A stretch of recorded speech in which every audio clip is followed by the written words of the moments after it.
Hello guys, welcome back to the channel. Today, I'll show you how to start with edge computing and explore some simple use cases for 2025.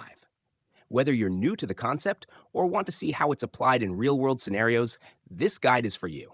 Let's dive in. Edge computing is all about processing data closer to its source rather than relying on distant cloud servers.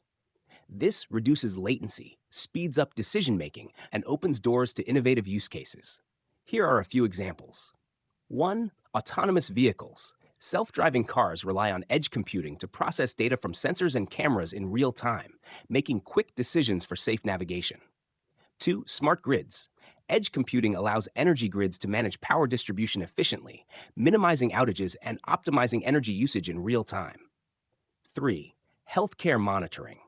Hospitals use edge computing to process patient data instantly from connected devices, ensuring quick responses to critical health needs.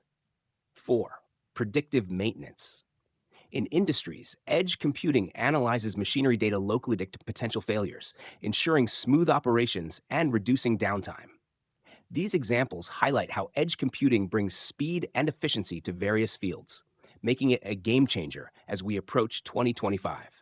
If you found this video helpful, don't forget to like, subscribe, and hit the bell icon to stay updated. Thanks for watching, and I'll see you in the next video.